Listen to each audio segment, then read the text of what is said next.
السلام علیکم ورحمۃ اللہ تعالی وبرکاتہ۔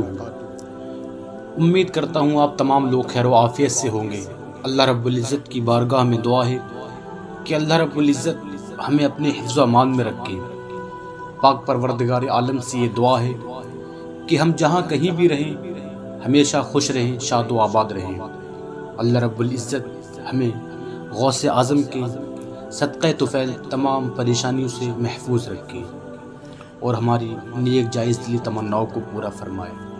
میرے عزیز ساتھیوں، آج کی ویڈیو میں ہم آپ کو بتائیں گے کہ علماء سے بغض رکھنا کیسا ہے۔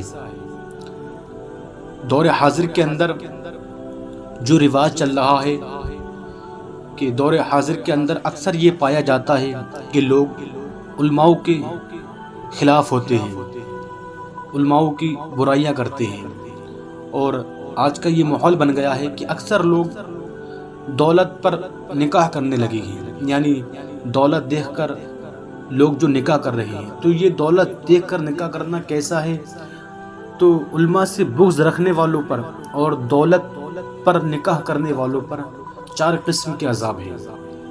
حضرت علی رضی اللہ تعالی عنہ فرماتے ہیں کہ نبی اکرم صلی اللہ تعالی علیہ وسلم نے ارشاد فرمایا، جب میری امت اپنے علماء سے بغض رکھنے لگے گی اور بازاروں کی عمارتوں کو بلند اور غالب کرنے لگے گی اور مال و دولت پر نکاح کرنے لگے گی، یعنی نکاح میں بجائے دینداری اور تقوی کے مالداری کو دیکھا جائے گا، تو حق تعالی شانہ ان پر 4 قسم کے عذاب مسلط فرما دے گا۔ یعنی جو لوگ مال و دولت پر نکاح کرنے لگیں گے اور بازاروں کی عمارتوں کو بلند کرنے لگیں گے، نکاح میں دینداری کو چھوڑ دیں گے، مال و دولت کو دیکھا جائے گا، تو اللہ رب العزت ان پر 4 قسم کے عذاب مسلط فرما دے گا، اور ان پر بھی جو لوگ علماء سے بغض رکھتے ہیں۔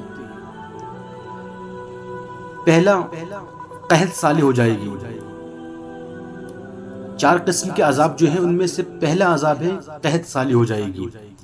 دوسرا عذاب، بادشاہ کی طرف سے ظلم ہونے لگیں گے، یعنی ظالم بادشاہ آپ پر مسلط کر دیا جائے گا۔ تیسرا، احکام خیانت کرنے لگیں گے، دشمنوں کے در پہ حملے ہوں گے، یعنی دشمن آپ کے در پہ، آپ کے گھروں پہ حملے کرنے لگیں گے۔ یہ 4 قسم کے عذاب ہیں ان لوگوں کے لیے کہ جو لوگ علماء سے بغض رکھنے لگیں گے اور دینداری کے بجائے مال و دولت دیکھ کر نکاح کرنے لگیں گے۔ یہ 4 قسم کے عذاب ان لوگوں کے لیے ہیں۔ اور دور حاضر کے اندر اکثر یہ بھی پایا جاتا ہے کہ ہم کسی کا دل دکھا دیتے ہیں، کسی کی مذاق بناتے ہیں۔ حضرت ابوبکر صدیق رضی اللہ تعالی عنہ نے فرمایا، کسی کو دکھ دینے والا کبھی خوش نہیں ہو سکتا۔ حضرت عمر فاروق رضی اللہ تعالی عنہ نے فرمایا، کسی کی بے بسی پر مت ہنسو، وہ حالات تم پر بھی آ سکتے ہیں۔ لیکن آج یہ دیکھا جاتا ہے کہ اکثر لوگ ایک دوسرے کا مذاق اڑاتے ہیں۔ حضرت عثمان غنی رضی اللہ تعالی عنہ نے فرمایا، کسی کی آنکھ تمہاری وجہ سے نم نہ ہو، کیونکہ تمہیں اس کے ہر آنسو کا قرض چکانا ہوگا۔ اگر ہماری وجہ سے کسی کا دل دکھا ہے تو ہمیں اس کے ایک ایک آنسو کا قرض چکانا ہوگا۔